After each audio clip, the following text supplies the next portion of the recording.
Ini adalah video tanya jawab yang keempat di channel ini. Menjawab pertanyaan dari Fufuji. Link penanya bisa diintip di bawah video ini. Oke. Yang saya pahami, ada 2 poin dari pertanyaan ini. Apakah menampilkan video orang lain dalam video kita untuk konten reaction termasuk pelanggaran atau bukan? Termasuk jika video-video seperti itu kita bundel dalam satu video kompilasi. Apakah itu juga aman dari pelanggaran?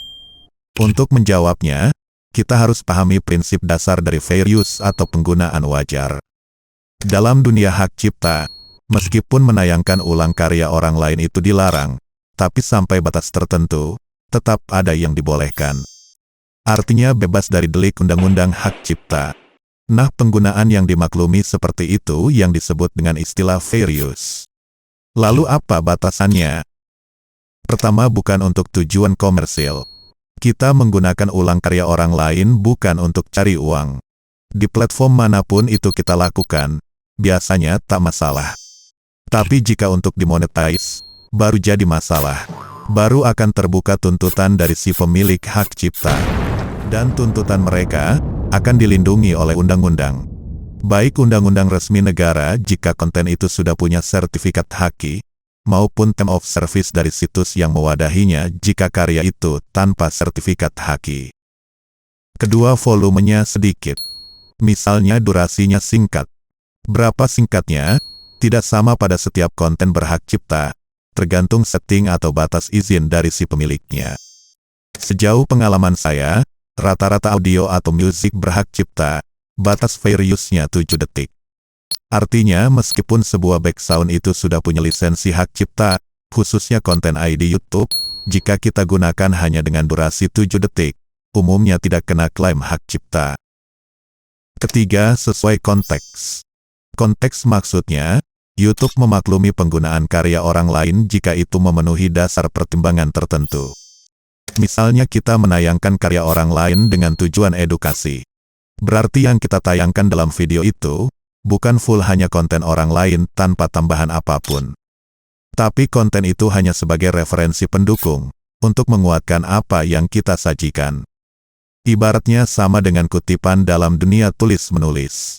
Inti konten sebenarnya adalah edukasi kita. Sedang karya orang lain yang kita sisipkan itu, hanya sebagai bahan pendukung, sebagai ilustrasi, sebagai contoh, sebagai perbandingan dan sejenisnya. Tapi jangan lupa, yang mendeteksi konteks ini bukan robot AI YouTube. Karena robot atau sistem tidak bisa memahami hal-hal seperti ini. Jadi ini hanya bisa dilakukan oleh manusia. Artinya yang akan menilai adalah petugas YouTube secara langsung. Intinya, yang kita hadapi dalam hal ini ada 2. Pertama, deteksi robot dan kedua, peninjauan langsung dari petugas YouTube. Robot akan menilai berdasarkan kesamaan konten yang kita gunakan sampai durasi tertentu. Sedang petugas YouTube akan menilai berdasarkan analisa apa tujuan pembuatannya. Nah, mungkin pertanyaan Anda, bagaimana jika durasi yang kita gunakan, baik jika itu berupa audio musik, gambar maupun videonya, melebihi batas durasi fair use? Tentu akan ketangkap basah oleh deteksi robot. Maka disinilah kita harus memodifikasi konten yang kita gunakan tersebut. Jika itu berupa audio, tentu kita harus mengubah tempo dan nada dasarnya. Jika itu berupa gambar, baik gambar diam maupun gambar bergerak seperti animasi dan video, kita harus mengeditnya secara visual. Baik dengan menambahkan objek lain, mengubah warna atau color grading, melakukan cropping, zoom in zoom out, maupun efek-efek transisi tertentu. Semua itu bisa kita lakukan dengan aplikasi atau software editing. Intinya, pastikan konten yang kita gunakan itu tidak lagi seperti konten aslinya. Tapi ingat, jangan mengandalkan itu hanya sekedar untuk berkelit dari deteksi robot. Karena ketika video kita ditinjau langsung oleh petugas YouTube, video itu akan tetap ketahuan. Mereka akan tahu bahwa kita sebenarnya hanya mencuri karya orang lain. Lalu agar tidak ketahuan disamarkan dengan berbagai cara. Tapi secara keseluruhan bau malingnya tetap tercium. Jadi jika ingin selamat sampai akhir zaman, gabungkan keduanya secara sekaligus.